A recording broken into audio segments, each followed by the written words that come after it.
बिस्मिल्लाहिर्रहमानिर्रहीम। नबी करीम सल्लल्लाहु अलैहि वसल्लम का फरमाने आलीशान है,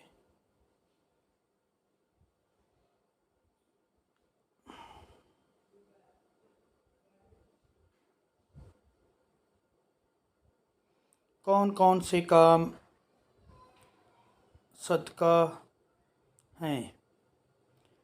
अपने भाई के सामने तुम्हारा मुस्कुराना तुम्हारे लिए सदका है। अपने भाई के सामने तुम्हारा मुस्कुराना तुम्हारे लिए सदका है।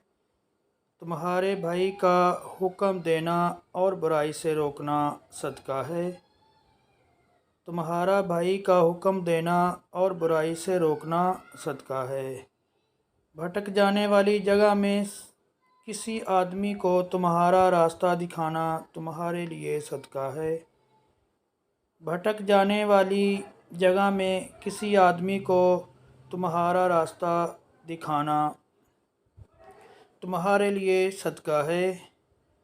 नबीना और कम देखने वाले आदमी को रास्ता दिखाना तुम्हारे लिए सदका है।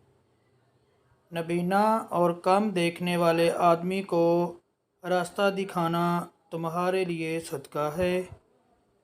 पत्थर का कांटा और हड्डी को रास्ते से हटाना तुम्हारे लिए सदका है। पत्थर का कांटा और हड्डी को रास्ते से हटाना तुम्हारे लिए सदका है। अपने डोल से अपने भाई के डोल में तुम्हारा पानी डालना तुम्हारे लिए सदका है।